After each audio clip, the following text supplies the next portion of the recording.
Hey y'all, it's Deandra here, and I'm here with a long overdue video. This video will be how did I start my Airbnb? So it's gonna be multiple parts to this video because I got a lot to say and it's a lot. So just be prepared, all right? But each portion will break down a different part. So you don't have to watch every section. You can watch the section that's most important to you. What will make my video different than the other videos that I see on YouTube is it will answer questions that I couldn't answer when I used to watch these videos. You get what I'm saying? And I'm still in it right now, in that point where I'm still learning and trying to figure out things. So that's what will make it different for me, is because I just kind of jumped in and I'm learning as I go. And as I get this information, then I can pass it off to you. I've been getting a lot of questions. Everyone wants to know how, what, where, when, why.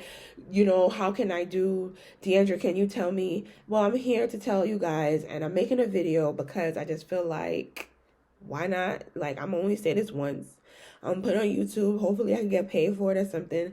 It doesn't hurt me to share the information, because we all need to get to the paper somehow, right? In any case, I'm going to be drinking water throughout the video because I'm sure you can hear my voice is hoarse, not feeling very well, but I do need to get this video out. I've been procrastinating for months, so I'm just trying to go ahead and get it done. So, where shall we start? So currently I am actually sitting in one of my units right now. It's located in Petrie Corners, which is also Norcross. And the first question, how did you do it? What made you do it? So I'm going to just let you know now. What made me finally just jump in and do it is I moved back to Georgia in February. And at that time, me and my family was basically jumping around from Airbnb to Airbnb, until we found our home. The first Airbnb that I went to, it was actually a small apartment. And when I got in there, I was just so intrigued and so fascinated because I was like, yo, how did he pull this off? How did he do this? This is amazing. Like, this is really nice, And I kind of kept that in the back of my mind because I'm like, if there is a way for me to figure out how to do this, I would love to do it. So you're probably asking like, okay, well, what was your first steps? My first step was to do research, ask questions. So I would just be on YouTube, literally just, searching Airbnb, how to start, things like that. And there are quite a few videos that pop up. The only problem is that they aren't as detailed in the different scenarios that a person might run into. With that being said, one of the main questions I always had was like, okay, and the reason why I'm saying this is a main question is because a lot of these videos, they would say, well, you need to start a business, and then when you go get your apartment, you put the apartment under the business name. But you need business credit. So how am I supposed to do that? That was my question. So, I'm digging and I'm watching these videos, but nobody is answering that question. But that's like one of the first things that they tell you to start out with. So what I then did was I know someone that works in a leasing office. And so I asked her, so if you have a business, you would apply for what's called a corporate lease. You can go to any residential complex, but you would ask for a corporate lease as opposed to a residential lease. The problem with this is if you ask for a corporate lease, you now have to provide business income sorry for the noise in the back. You have to provide business income in order to qualify now for this corporate apartment. Now, if you don't have business credit, how are you supposed to do this? That was my question in the very beginning. And I would dig and I would dig and I would dig, and nobody would answer that question. So this is one of the points where I had to take it upon myself to try to figure out, okay, well, what are you going to do? Because you don't have this. You have to get there, but you don't have it right now. So this is what I did. I applied for my business name, and I did that through Secretary of State. You want to make sure that you have your name. You want to make sure it's available and it's only you. Elite Expressions. That's my name. So that is recorded through state of Georgia. Secretary of State, sorry. Then I went and got an EIN number. An EIN number is basically like the social security of your business. Okay. After I did that, I obtained or built out my website, which I've already had. I just kind of changed the direction that I was going with it. And then I added a business email address, which you will need those things. Now, I did also open a business account. When you open your business account, you will need your business license as well as the EIN number. Okay? So those things are going to be important to open up your business account. Once your business account is open, you want to place all of the money that you're going to use to obtain your property and to build your property. That should be held in that account. So now what? Because again, I don't have business credit. So what I did, and I'm not professional, this is just me trialing and erroring and doing what I had to do that worked for me. So what Deandra did, Deandra went and found an apartment as if it was her own. I went to the complexes. I went and visited different apartments. I saw what I liked. I saw what I didn't like. I saw what was good, what was going to work and what wasn't. And then from there, I applied as a resident. Once I was approved and I got the space, I got the keys in my hand, okay? I then took the money that's in my business account and funded the apartment, meaning everything that I had to do for the apartment was done out of that account. The only thing that was personal under my own name is my personal income that they had to verify, and of course my personal information. Otherwise, the application fees, the deposits, the bills, the furniture, everything you need in here was funded from that business account. So now you have where the money is being used, okay? Once the business was up and running, and another question I got asked is, how long does it take to set the Airbnb up? It depends on the person. We got it set up in a week, and that was only because we were waiting on furniture. We were waiting on things to come in. But I think I got approved. I got approved for the apartment in like May, and I didn't move in until July. And then when we came in in July, on the 8th, by the following week it was up. Okay, so it doesn't take long to turn around. Like, I would suggest, if you want it to be up quicker, buy your furniture in advance and just kind of store it. But at the time, we didn't have any place to store it, so we just bought everything when we got in, if that makes sense. So,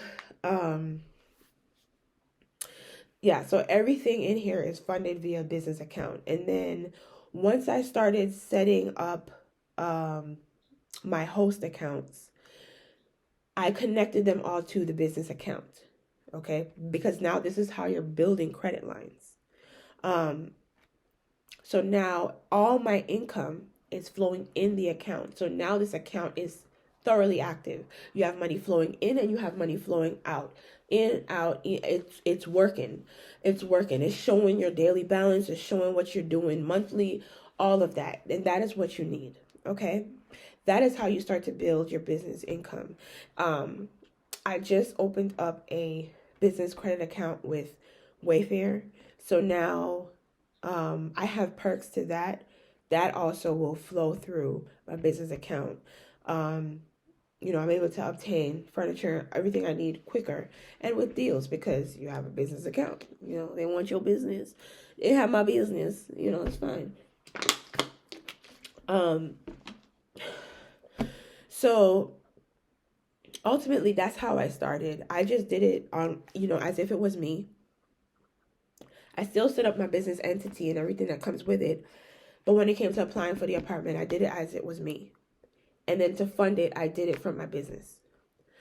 So if you are making 3.5 times the rent of wherever it is that you're looking, that's flowing into your business account, you can then take the next place that you're looking at and apply for it under a corporate lease.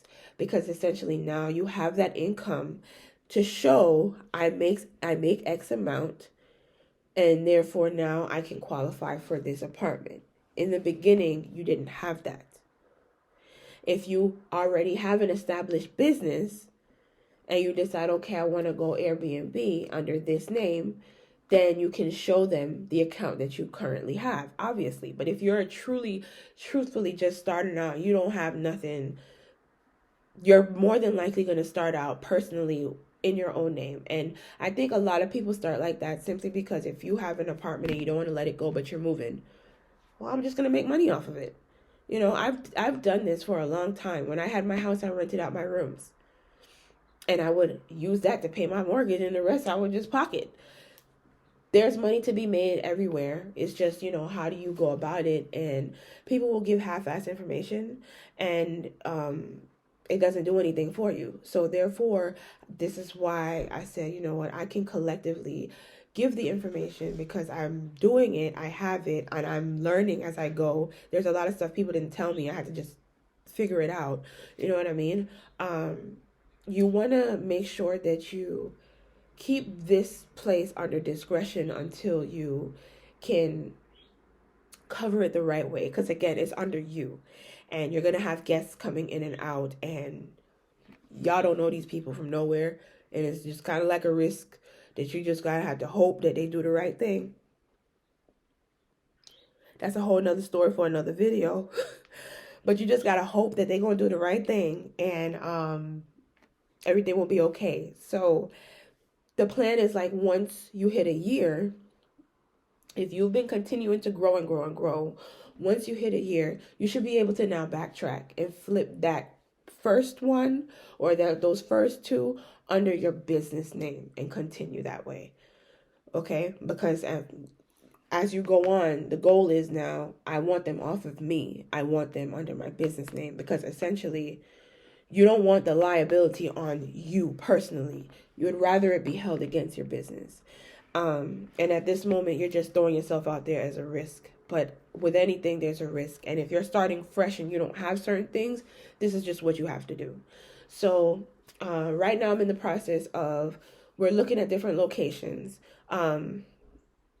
You want to choose a location that is going to work for you. And by work for you, I mean you want to choose somewhere that is safe. You have easy access to go to. For instance, I have a gate. Mine is a gated community. That's a gift and a curse in itself, simply because it's a lot of things that you have to track with the gate.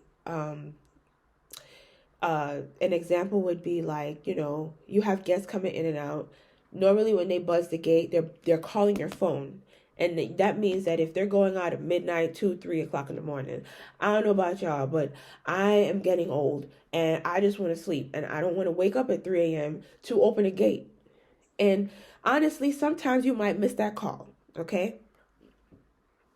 Which it's terrible. I have not done that yet, but I can imagine where a person would. You know what I mean? And then you might have people who they're in and out all day. So it's not just like, okay, I'm out for the day and then I come back, or I'm going to the store and I come back and then I'm going to go out for the day and then come back later. No, you'll literally have people who are in and out, in and out, in and out. So you're buzzing gates all day. All right? And, or you might have people who are giving out your codes, your gate codes to everybody. Tom, Dick, Harry, the pizza man, the Chinese man, all of them. And now all of them are calling your phone to buzz you in, or buzz them in, and you don't have a clue. One of my next videos will kind of cover the stuff that you should have in your Airbnb. And I will go over that and kind of tell you why I chose those things, because that just touched on why. You want to make sure that you're in a location that is popular enough to attract your guests so that you can charge the rates that you would like to charge. For instance, where I am in Peachtree Corner in Norcross, it's close to downtown, but it's not close enough. It's like maybe 20 to 30 minutes, and it's always dependent on traffic. And now in Atlanta, everybody and their mama want to be down here, so it's probably going to be closer to 30 minutes, okay? So it might not be that much desirable than a place that's closer, maybe 10 15 minutes from the city, because essentially, let's just talk about it. Everybody hypes Atlanta. They think that it's a godsend for whatever reason. Honestly, it's not that great, but if you want to be there, that's fine. So, for the people that have Airbnbs closer, they can charge a higher rate. I'm talking maybe 120 plus a night. And it should be easy breezy for them because, like I said, everyone is going there. Whereas me, my rates have to range from between like 95 to like 110 or so, just depending on the time of year and what's going on. So like for the summer, my rates might start at 110 and cut off at like 120, unless, and these things, you just have to pay attention to the trends in the area. And that's how I get my numbers. You want to just pull up the trends, like, okay, how much are the hotels charging? How much are other Airbnbs charging? And for my area, that's the range. It's like 95 to like 110, which is fine. You always want to make sure that whatever your rate is, it's able to pull in enough income to first pay your rent and your utilities and then profit to pay yourself, okay? When you're starting, you might not have that much, but that's okay because you are building. It's going to take a while. But after you sit for like 3 months and build that money, you can take that money and start the next one, which is now the process that I'm in. It's just we're trying to figure out location, okay? What else? Another thing you want to take into account is when it comes time to clean and sanitize, which again, I'll get into another video about what to do or how to do that. But when it comes to that, if you are a sole proprietorship, so like I'm an LLC, but a sole proprietor LLC, so meaning it's just me under this LLC. It's not, but it is. So like, with that being said, if you are starting out, again, you'd be the one to have to clean your unit, right? So you want to take into consideration where your unit is. Again, check in, check out times, because you have to get there to clean the unit. Unless you're going to hire someone to do so. And I don't know if you're going to want to do that, straight off the bat. Because again, that's would technically be another bill. So those are things that you want to consider, like how close do I want to be? How convenient it is going to be for me when it's time for me to have to go and, turn my apartment around for the next guest. You want to consider the location, make sure it's safe, make sure it's desirable. Like I said, me having a gated community, it's very attractive, but it's a gift and a curse. You want to think about, how to access the apartments, where things are located. You're going to want to know the area so that way if your guests ask, you're able to answer them. One thing I did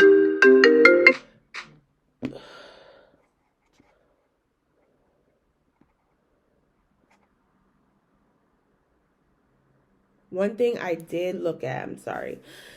One thing I did also look at is,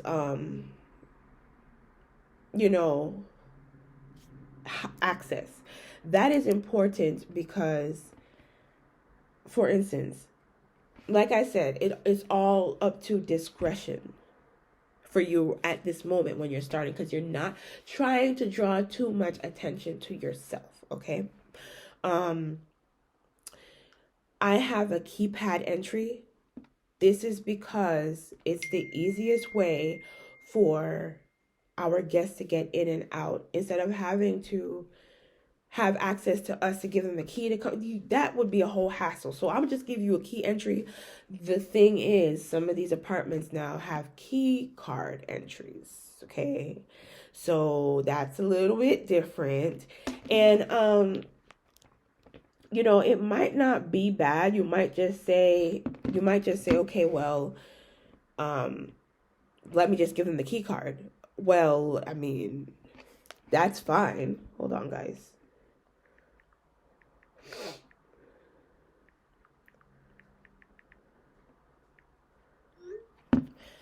That's fine. However, keep in mind, the more things that you have to give your guests, the more problems, liability you can give yourself. Simply because now, if they lose the key card, who gonna pay for it? Huh? And yeah, you can reach out to Airbnb and say they broke your car, they stole it, replaced, blah, blah, blah. But the problem with that, what I am finding now, is it is up to discretion of the guest if they choose to give you back the money. Okay? Because if we say, all right, request extra money, which again, I'll get into the platform later, request extra money due to broken key card or lost key card, the guest has the option to decline your request. So then at that point, you have to go to Airbnb and you don't even know what they're about to ask you for, because a lot of times they're asking you for foolishness, all right? And now you're stuck with a lost key card that you're going to have to pay for because your other guests need to come in. That part can get a little confusing. So I would say the easier it is for you to manage access to your space is probably going to be the best. So you want to look out for things like that. How can they access the apartment? Where is it? Where is it located in the complex? Because again, you're going to have to give directions to it. So you want to know, you want to make sure you can direct, because there's some people that don't know how to give directions. Another question that is asked, is it better to rent or own your property? It would be better to own it, but not everybody got it like that right now. So you can start off leasing. You can definitely just get an apartment and do your thing. Now, if you own a property and you decide to do that, amazing. Either way, get out there, start. But that's pretty much how I started. If you guys have any questions for me, like, comment, share, subscribe, leave a question down below, and I'll answer everyone as best as I can.